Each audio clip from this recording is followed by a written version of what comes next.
चलिए बेटा, आज हम पढ़ेंगे यूनिट 9 का सबसे इंपॉर्टेंट क्वेश्चन आपका रहेगा पीएन संधि डायोड का अर्ध तरंग दिष्टकारी के रूप में उपयोग। ठीक है, पीएन संधि डायोड का आपको किस तरीके से उपयोग करना है बेटा?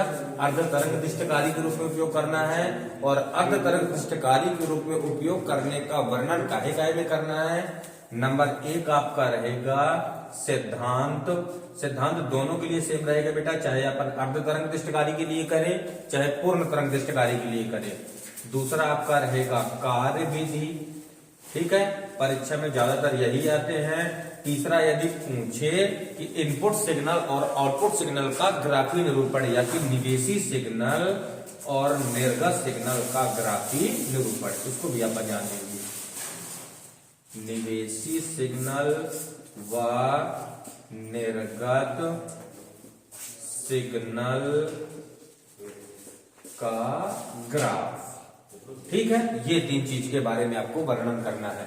सबसे पहले हम पीएन संधि डायोड का अर्ध तरंग दिष्टकारी के रूप में उपयोग करने के लिए पहले दिष्टकारी को जानेंगे बेटा, दिष्टकारी है क्या। ठीक है, तो क्या बोलेंगे? वह विधि, क्या बोलेंगे बेटा? वह विधि जिसमें एसी वोल्टेज को, इसको एसी वोल्टेज को यानी प्रत्यावर्ती धारा वोल्टेज को, ठीक है, वह विधि जिसमें हम एसी वोल्टेज को डीसी वोल्टेज में यानी दिष्ट धारा में परिवर्तित करते हैं, उस विधि को क्या कहते हैं बेटा? दिष्टकारी कहते हैं। ठीक है, तथा परिवर्तित करने के लिए जिस सिस्टम का इस्तेमाल करते हैं उसे हम दिष्टकरण कहते हैं। ठीक है, दिष्टकारी की परिभाषा एक बार फिर से ध्यान दे लीजिए। दिष्टकारी में आपको किसको काहे में परिवर्तित करना है? तो क्या बोलोगे बेटा कि एसी यानी प्रत्यावर्ती वोल्टेज या प्रत्यावर्ती धारा को दिष्ट धारा वोल्टेज या दिष्ट धारा में परिवर्तित करने की युक्ति को दिष्टकारी कहते हैं। तथा परिवर्तित करने वाले उपकरण को दिष्टकरण कहते हैं। ये लो बेटा, दिष्टकारी क्लियर। चलिए, अब आता है आपका दिष्टकारी का सिद्धांत। सिद्धांत में दोनों आ जाएंगे बेटा, चाहे अर्ध तरंग हो चाहे पूर्ण तरंग हो। ठीक है, तो दिष्टकारी के सिद्धांत में क्या बोलोगे? पीएन संधि डायोड का दिष्टकारी के रूप में, दोनों में सेम रहेगा तो डायरेक्टली दिष्टकारी बोलना है आपको। पीएन संधि डायोड का दिष्टकारी के रूप में उपयोग करने का सिद्धांत यह है कि जब डायोड आपको बनाना है पी और एन प्रकार के अर्धचालकों से। ठीक है, कि जब डायोड अग्र अभिनिति में हो तो परिपथ में धारा बहती है, किंतु जब डायोड पश्च अभिनिति में हो तो परिपथ में धारा नहीं बहती। यह है आपका दिष्टकारी का सिद्धांत। क्लियर है? सिद्धांत को मैं फिर से एक बार रिपीट कर लेता हूं। यानी क्या बोलोगे कि पीएन संधि का दिष्टकारी के रूप में उपयोग करने का सिद्धांत यह। ठीक है बेटा, यानी क्या बोलोगे कि जब डायोड हमारा किसमें होगा? अग्र अभिनिति में होगा तो धारा बहेगी, किंतु जब डायोड हमारा पश्च अभिनिति में होगा तो परिपथ में धारा नहीं बहेगी। ये बेटा आपका सिद्धांत। ठीक, चलिए, अब दूसरा नंबर है आपका कार्य विधि। कार्य विधि के लिए पहले आपको चित्र बनाना है, तो चित्र में ध्यान दीजिएगा। इसमें कुछ नहीं करना, आपको एक अपचाई ट्रांसफार्मर लेना है। ट्रांसफार्मर इसके पहले आप पूरा पढ़ चुके हैं। अपचाई ट्रांसफार्मर कैसा ट्रांसफार्मर होता है? जो प्रत्यावर्ती वोल्टेज के मान को कम करता है, ठीक है, और धारा के मान को बढ़ाता है। इसमें क्या होता है बेटा? प्राथमिक कुंडली में फेरों की संख्या ज्यादा, द्वितीय कुंडली में फेरों की संख्या कम। चलिए चित्र बनाते हैं। ये आपका बन गया ट्रांसफार्मर टी। इसकी ये हो गई बेटा आपकी प्राथमिक कुंडली। प्राथमिक कुंडली में क्या लगाना है आपको? निवेशी सिग्नल। ठीक है, ये आपकी हो जाएगी यहां द्वितीय कुंडली। इसमें फेरों की संख्या कम होगी बेटा, ऐसे। ठीक है, द्वितीय कुंडली। इसके साथ आपको क्या लगा देना है यहाँ पे? डायोड।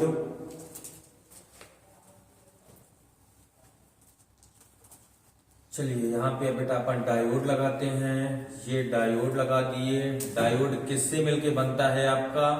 पी और एन प्रकार के अर्धचालक का। तो ये लग गया बेटा इधर आपका पी और इधर ये लगेगा आपका यन। ठीक है, चलिए निचले सिरे पे आपको क्या लगाना है, उच्च प्रतिरोध, यानी इसको बोलते हैं बेटा लोड। ये लगा दिए उच्च प्रतिरोध आर। ठीक है, इसका डायरेक्शन बोल देंगे सी से डी। ठीक, इसके दो एंड कौन कौन है, ए और बी। ट्रांसफार्मर का नाम लेते हैं टी। ये आपका है इनपुट सिग्नल यानी निवेशी सिग्नल, निवेशी सिग्नल। ठीक है बेटा, इधर से आपको प्राप्त होगा निर्गत सिग्नल, निर्गत सिग्नल।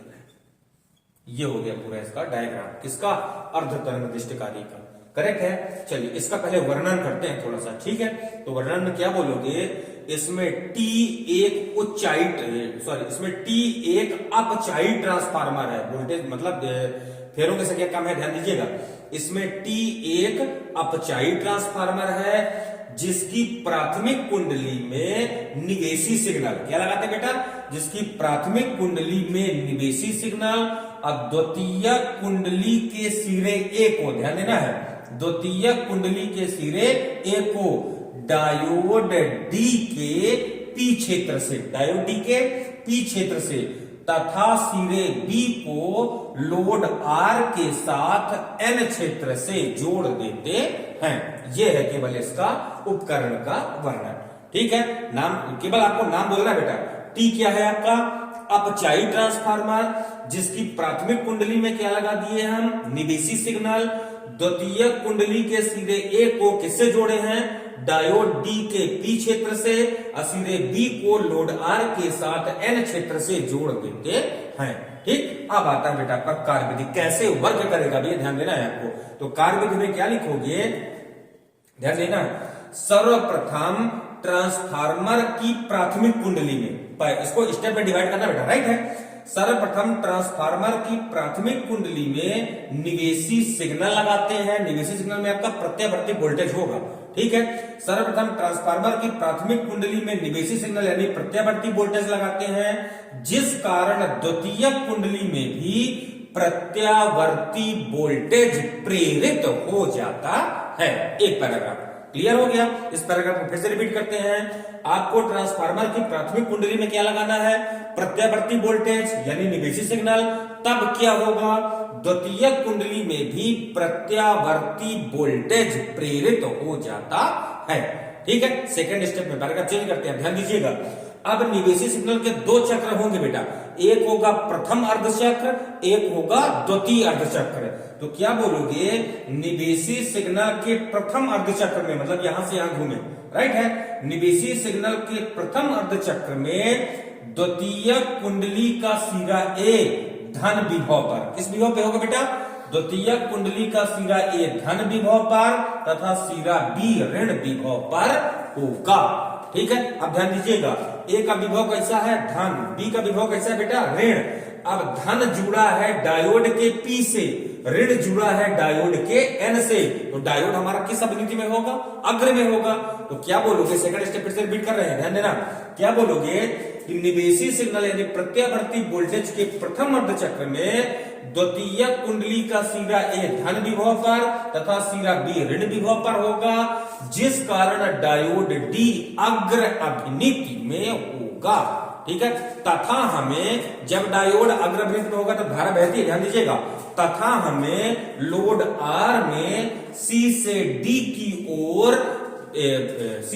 की ओर निर्गत सिग्नल यानी प्रत्यावर्ती धारा या की दिष्ट क्या बोलोगे, निर्गत सिग्नल प्राप्त होता है। क्लियर, सेकंड स्टेप हो गया। थर्ड स्टेप में आते हैं।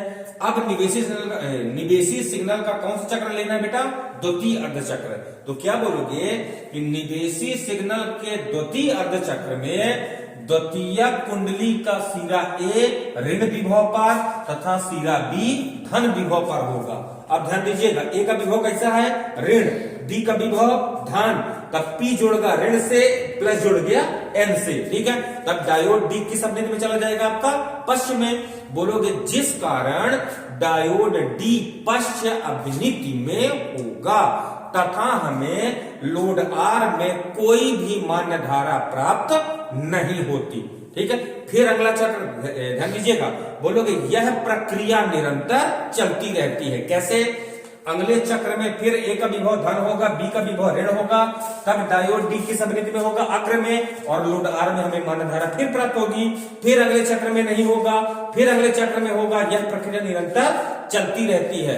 अतः स्पष्ट है कि निवेशी सिग्नल के प्रथम अर्ध चक्र में डायोड डी के कारण धारा बहती है तथा द्वितीय अर्ध चक्र में कोई भी धारा प्रवाहित नहीं होती, जिससे स्पष्ट है कि धारा का परिमाण तो बदलता है। ध्यान दीजिएगा, जिससे स्पष्ट क्या है कि धारा का परिमाण तो बदलता है किंतु दिशा में कोई परिवर्तन नहीं होता, जिस कारण यह धारा, कौन सी धारा? दिष्ट धारा होगी। यह हो गया आपका एसी का डीसी में कन्वर्जन, यानी अर्ध तरंग दिष्टकारी। ठीक है। इसकी दक्षता है तो नीचे क्या लिखेंगे कि पीएन संधि डायोड का अर्ध तरंग दिष्टकारी के रूप में उपयोग करने पर इसकी दक्षता 40% कितनी होती है बेटा? 40% होती है। पूरी कार्यविधि आपकी कंप्लीट। एक बार कार्यविधि में रिपीट करके पढ़ता हूं लगातार में, ध्यान दीजिएगा। क्या बोलोगे बेटा? तो जब ट्रांसफार्मर की प्राथमिक कुंडली में निवेशी सिग्नल लगाते हैं, यानी प्रत्यावर्ती वोल्टेज लगाते हैं, तो द्वितीय कुंडली में भी प्रत्यावर्ती वोल्टेज प्रेरित हो जाता है। यानी निवेशी सिग्नल के प्रथम अर्ध चक्र में द्वितीय कुंडली का सिरा ए धन विभव पर तथा सिरा बी ऋण विभव पर होगा, जिस कारण डायोड डी अग्र अवनिति में होगा और हमें लोड आर पर मान्य धारा सी से डी की ओर प्राप्त होती है। तथा निवेशी सिग्नल के द्वितीय अर्ध चक्र में द्वितीय कुंडली का सिरा ए ऋण विभव पर तथा सिरा बी धन विभव पर होगा, जिस कारण डायोड डी पश्च अवनिति में होगा और हमें लोड आर पर कोई भी मान्य धारा प्राप्त नहीं होती। अतः स्पष्ट है निवेशी सिग्नल के प्रथम अर्ध चक्र में धारा बहती है, द्वितीय अर्ध चक्र में धारा नहीं, और उस धारा की दिशा में कोई परिवर्तन नहीं होता, जिस कारण यह धारा दिष्ट धारा होगी।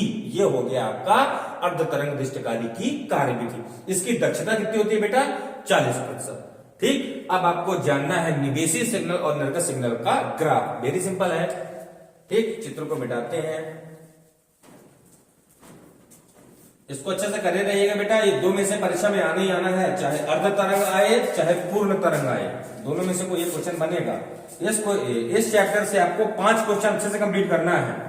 पीएन संधि डायोड का अर्ध तरंग दिष्टकारी और पूर्ण तरंग दिष्टकारी, और पीएन संधि डायोड का अग्र अवनिति में धारा का प्रवाह और पश्च अवनिति में धारा का प्रवाह, और पी और एन प्रकार के अर्धचालक में अंतर। इन क्वेश्चनों को अच्छे से कंप्लीट किए रहिएगा। चलिए बेटा, अब आपको जानना है निवेशी सिग्नल और निर्गत सिग्नल का ग्राफ। इसके लिए कुछ नहीं करना, आपको छोटा सा चित्र बनाना है। एक ये लाइन हो गई, दूसरी ये लाइन हो गई। ठीक है बेटा, इसको कई पार्टों में डिवाइड कर दीजिए। 1 2 3 4।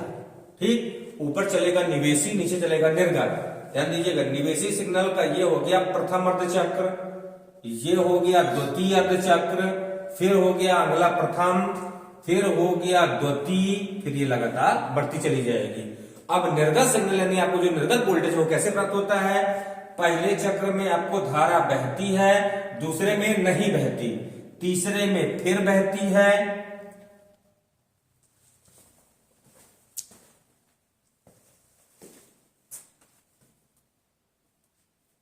तीसरे में फिर धारा बहती है और अगले चक्र में नहीं बहती। यानी ये किसको इंडिकेट कर रहा है बेटा? ये इंडिकेट कर रहा है निवेशी सिग्नल को। इसको लिखेंगे अपन निवेशी सिग्नल और इसको लिखेंगे अपन निर्गत सिग्नल। निर्गत सिग्नल, ये बन गया आपका निवेशी सिग्नल और निर्गत सिग्नल का ग्राफ। कोई डाउट? ठीक है, आपको अर्ध तरंग कंप्लीट हो गया। पूर्ण तरंग इसके पहले पढ़ा चुके हैं मॉडल पेपर में, उसको देख लीजिएगा। इन दोनों को कंप्लीट करना है। इसके बाद पीएन संधि डायोड का अग्र अवनिति पश्च अवनिति, ये भी मॉडल पेपर में पढ़ा दिए हैं, उसको भी देख लीजिएगा। और पी और एन प्रकार के अर्धचालक में अंतर, उसको भी पढ़ा दिए, उसको भी देख लीजिएगा। ठीक है, एक क्वेश्चन ये भी था निज अर्धचालक और बाह्य अर्धचालक में अंतर, इसको भी देखे रहिएगा। ये भी मॉडल पेपर में था, उसको करवा दिए। ठीक है बेटा।